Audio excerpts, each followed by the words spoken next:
మీ సొంత జిల్లాలోనే గవర్నమెంట్ ఉద్యోగం, అది కూడా ఎక్కువ మంది పేద మధ్యతరగతి నిరుద్యోగ యువతకు వరంగా ఉన్న రిక్రూట్మెంట్ అంటే మీ సమాధానం ఏంటి? దయచేసి తెలిస్తే ఆన్సర్ గెస్ చేయండి. మరి నేనేమంటానంటే డిఎస్సి. మరి దీనికి మించినటువంటి రిక్రూట్మెంట్ మరొకటి ఏం లేదు. మన సొంత జిల్లాలోనే అతిశయోక్తి కాకపోతే సొంత మండలంలోనే కూడా మనం పనిచేసే అవకాశం కల్పిస్తుందన్నమాట. మరి ఏమిటా డిఎస్సి?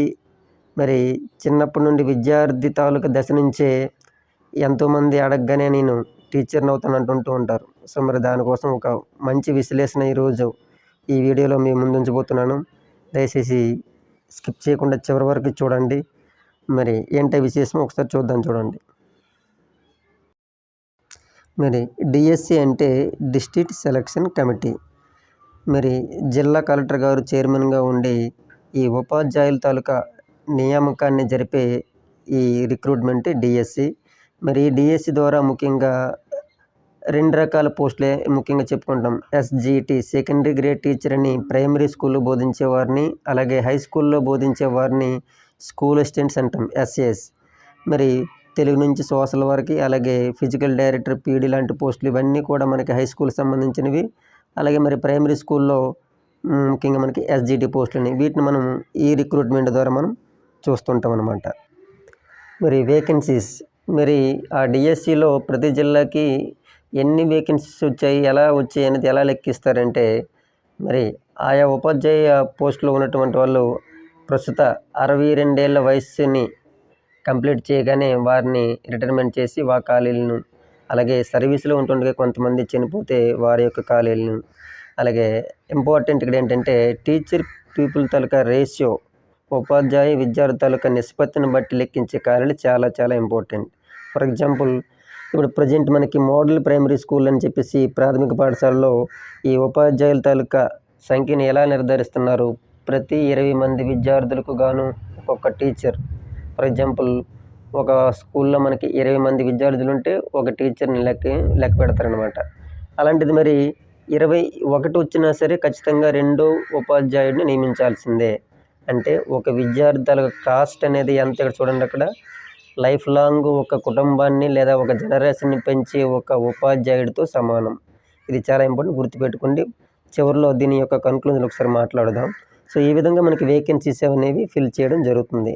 రిటైర్మెంట్ వేకెన్సీస్, అలాగే డెత్ వేకెన్సీస్, అలాగే విద్యార్థికి అలాగే ఉపాధ్యాయుల యొక్క రేషియోని కూడా లెక్కబెట్టి ఈ ఖాళీలు అనేవి నిర్ధారిస్తారన్నమాట. ఓకే, మరి ప్రస్తుత ప్రభుత్వ పాఠశాలలో ఎవరెవరు తమ పిల్లల్ని చదివిస్తున్నారు? ఇది చాలా ఇంపార్టెంట్ అండి. అంటే మీకు తెలిసే ఉంటుంది, మీరు సందర్శించే ఉంటారు. ఒకవేళ తెలియకపోయినా ఖచ్చితంగా తెలుసుకునే ప్రయత్నం చేయాలి. ప్రస్తుత ప్రభుత్వ పాఠశాలలో తమ పిల్లల్ని ఎవరెవరు చదివిస్తున్నారు?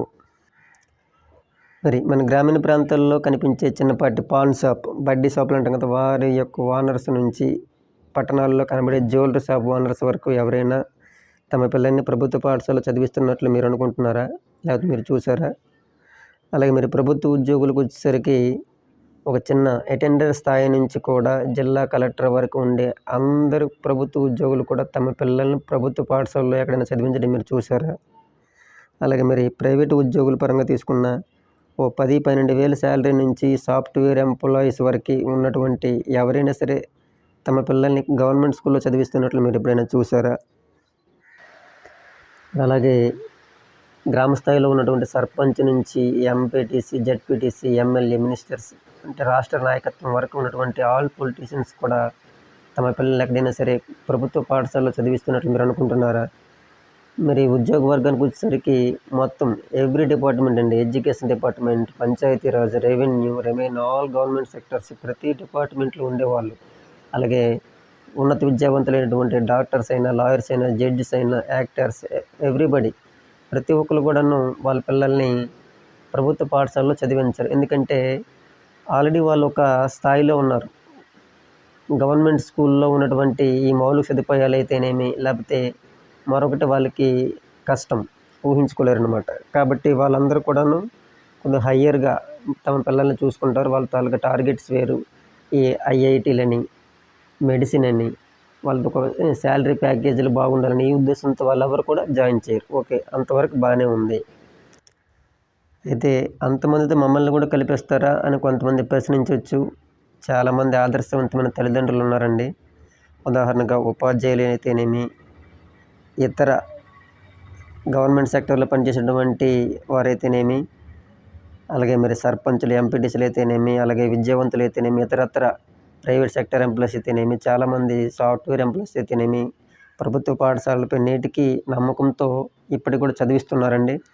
మరి ఇంత గట్టిగా మాట్లాడుతున్నానంటే నేను కూడా ఒక గవర్నమెంట్ టీచర్ అయినప్పటికీ కూడా నా పిల్లల్ని, మా అన్నయ్య గారి పిల్లలు కూడాను ప్రభుత్వ పాఠశాలలో చదివిస్తున్నాను.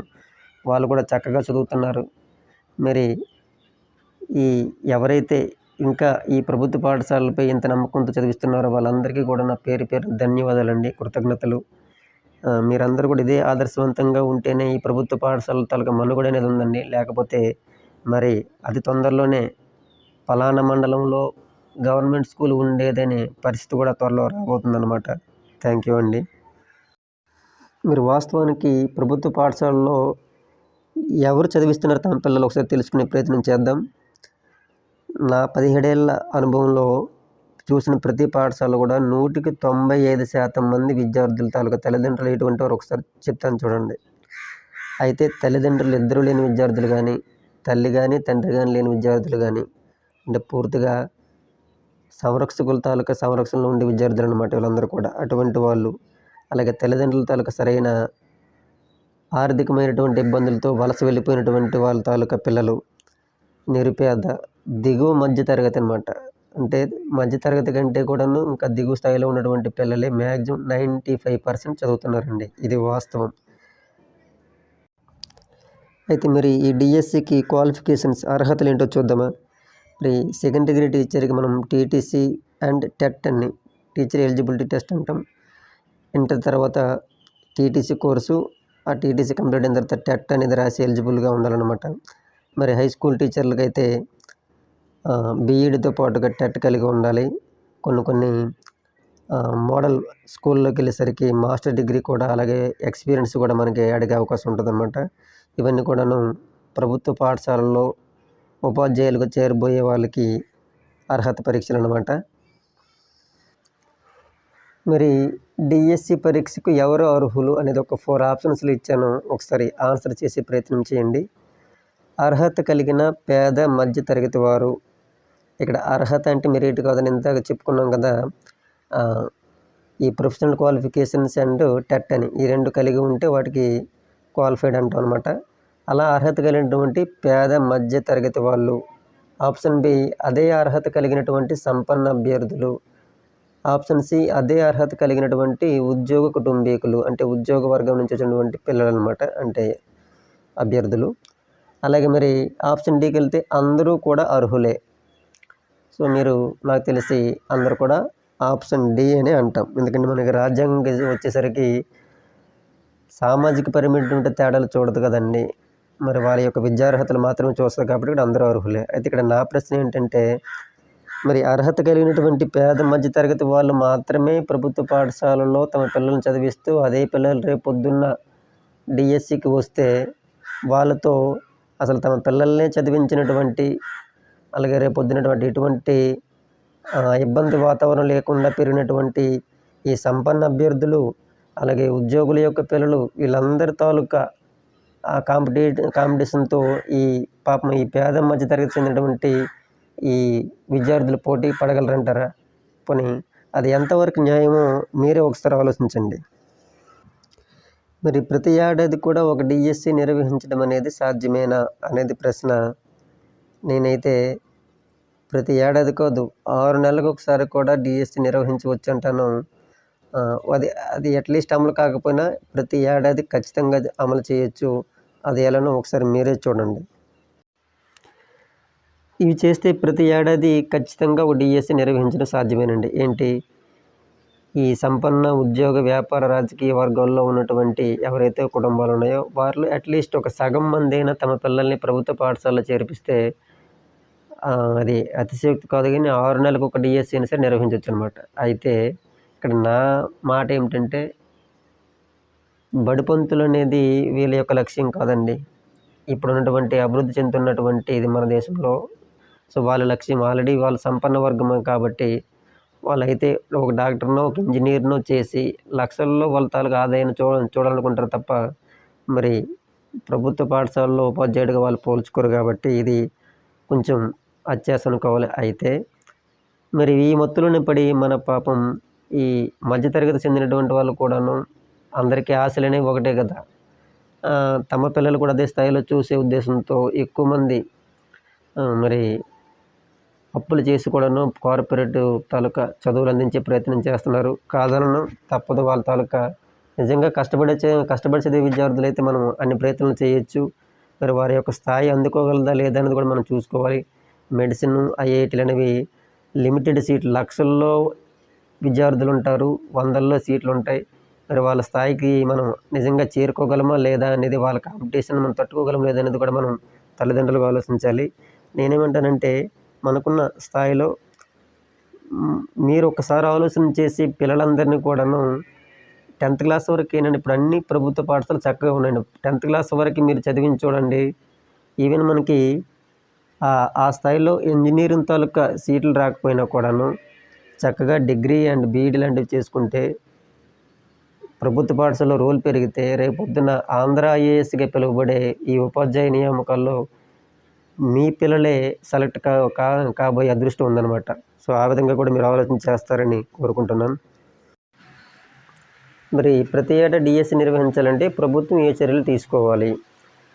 ముఖ్యంగా గత ప్రభుత్వం అంటే వైఎస్ఆర్ ప్రభుత్వం ఉన్నప్పుడు అమ్మఒడిగా పిలువబడేటువంటి ఆ కార్యక్రమం ఎప్పుడైతే ప్రైవేటు విద్యార్థులకి కూడా వర్తింపజేశారో అప్పటి నుండే ప్రభుత్వ పాఠశాలల తాలూకా క్షీణత లేదా రోల్ తాలూకా క్షీణత తగ్గి ఈ ప్రభుత్వ పాఠశాల పతనం ప్రారంభమైంది.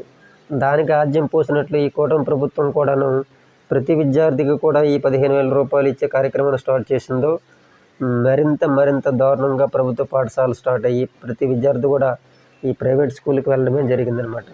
సో కాబట్టి తక్షణం ఈ కార్యక్రమం ఏదైతే ఉందో అది గవర్నమెంట్ స్కూల్ విద్యార్థులకైనా వర్తింపజేయాలి, లేదా పూర్తిగా ఈ కార్యక్రమాన్ని అంతటిని నిలుపుదల చేసి ప్రభుత్వ పాఠశాలలో మౌలిక సదుపాయాలు కల్పించే విధంగా గవర్నమెంట్ ఆలోచన చేయాలి. అయితే మీరు తల్లిదండ్రులు ఈ వచ్చే డబ్బులు ఎందుకు ఎలా నిలుపుదల చేయమంటున్నారు అనుకోవచ్చు. మీ అంతిమ ధ్యేయం ఏంటి? రేపొద్దున మీ పిల్లలు బాగా చదువుకొని గవర్నమెంట్ సెక్టార్లో ఉద్యోగం పొందాలి. ఆ గవర్నమెంట్ సెక్టార్లో ఎక్కువ ఉద్యోగాలు వచ్చేది ఒక డిఎస్సి టీచర్ తాలూకు రిక్రూట్మెంట్ అనే సంగతి మీకు తెలియదు. మరి ఆ టీచర్ రిక్రూట్మెంట్ అధిక సంఖ్యలో జరగాలి, మీ పిల్లలు మీ సొంత మండలం లేదా సొంత జిల్లాలోని పని చేయాలంటే ఖచ్చితంగా ప్రభుత్వ పాఠశాలలో విద్యార్థులు చదివి ఉండాలి. మరి అలా కాకుండా మీరంతా కూడా ప్రైవేటు పరమైతే రేపొద్దున ఆ చాలనటువంటి ఆ చిన్న ఉద్యోగాలతో బతకాలి. ఇప్పుడు ఏదైతే మీరు పేరెంట్గా ఉన్నారో రేపొద్దున మీరు తాతలు అమ్మమ్మలు అయిన తర్వాత మీ మనవళ్ళు ఏదైతే ప్రైవేట్ స్కూల్లో చదువుతారో ఆ ప్రైవేట్ స్కూల్ తాలూకా ఫీజులు కట్టలేక మీ తాలూకు మిమ్మల్ని సంరక్షించలేక మిమ్మల్ని బయట పెట్టే ఆ కార్యక్రమం కూడా త్వరలో రాబోద్ది అనమాట. సో అది ఆ విధంగా ఆలోచన చేయండి. మరి ప్రభుత్వ పాఠశాలలో ఎవరైతే విద్యార్థులను చదివించారో మరి ఆ ప్రభుత్వ పాఠశాలలో రేపొద్దునటువంటి తీసే డిఎస్సి ఈ ఉపాధ్యాయ తాలూకా నియామక పోస్టులకి అర్హత లేకుండా ఖచ్చితంగా గవర్నమెంట్ చట్టం చేయాలి. గవర్నమెంట్ స్కూల్లో చదివే విద్యార్థులు మాత్రమే రేపొద్దున్న డిఎస్సి రాసే విధంగా చర్యలు తీసుకోవాలి. చదవని విద్యార్థులకి ఎందుకంటే ఛాన్స్ ఇవ్వడం?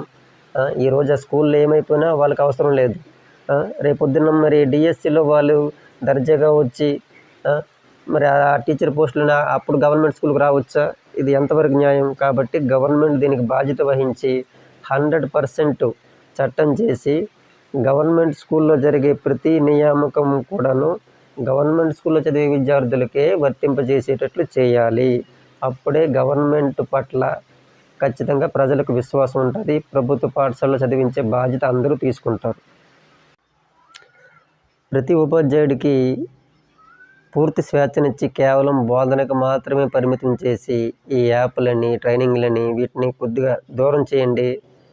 బోధనకి ఎంత దగ్గర అయితే విద్యార్థులు అంత బాగా రాణిస్తారు, అంత బాగా అభివృద్ధి చెందుతారు.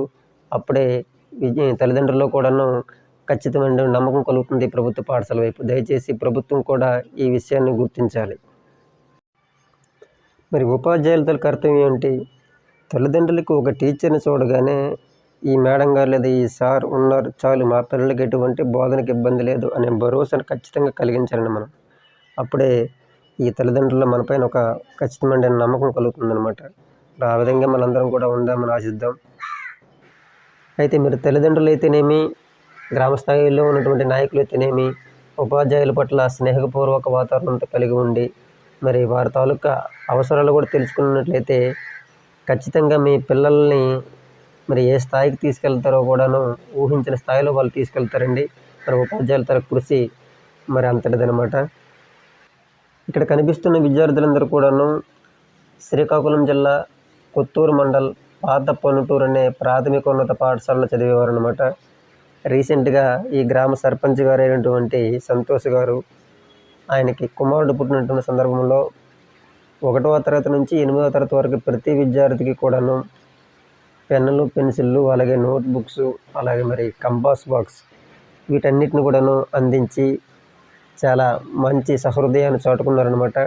సో ఇలాంటి కార్యక్రమాలు ఏంటంటే అక్కడ మరి పనిచేసే ఉపాధ్యాయులకు మరింత బాధ్యతని, అంటే తల్లిదండ్రులకైతేనేమి, నాయకులకైతేనేమి పాఠశాలల పట్ల ఉన్నటువంటి ఆదరణ చూసి మరింత కష్టపడాల్సినటువంటి ఆ కర్తవ్యం గుర్తుకొస్తుందన్నమాట. ఎంపీయూపీ స్కూల్ పాత పొనుటూరు గ్రామవాసి అయిన రమణయ్య మేసారు మరియు నారాయణమ్మ దంపతుల కుమారుడు వాసు గారు పాఠశాలకు 30,000 విరాళం ఇచ్చి మరి పాఠశాలకు అవసరమైనటువంటి సౌండింగ్, మైక్ సెట్టింగ్ సంబంధించినటువంటివి, అలాగే ఇతరత్ర కొనుగోలు చేయమని ఇచ్చారు. అలాగే మరి కొంతమంది పూర్వ విద్యార్థులు ఈ పాఠశాలలో చదివే విద్యార్థుల్లో హైయెస్ట్ తరగతి అయినటువంటి 8th క్లాసులో ఎవరైతే ఉత్తమ ప్రతిభ కనబరుస్తారో వాళ్ళందరూ కూడాను ప్రతి ఏటా ఆగస్టు 15 నాడు మరి విద్యార్థులకు నగదు పారితోషికం కూడా ఇవ్వడానికి ముందుకొచ్చారు. అలాగే మరికొంతమంది దాతలేమో పాఠశాలకి కంప్యూటర్స్ కూడా వితరణ చేయడానికి సిద్ధంగా ఉన్నారన్నమాట. సో ఇటువంటివన్నీ ఎందుకు చెప్తున్నామంటే పాఠశాల యొక్క పురోగతిలో ఏ గ్రామస్తులైతే, ఏ యువత అయితే ఉంటుందో ఖచ్చితంగా ఆ పాఠశాల డెవలప్ అవుతుంది. మరి ఇలాంటి కార్యక్రమాలు చేస్తూ ఉంటే ఖచ్చితంగా ఉపాధ్యాయులు కూడాను మరింత కష్టపడి ఆ విద్యార్థులకి సమర్థవంతమైనటువంటి బోధన అందించగలరు. Thank you all.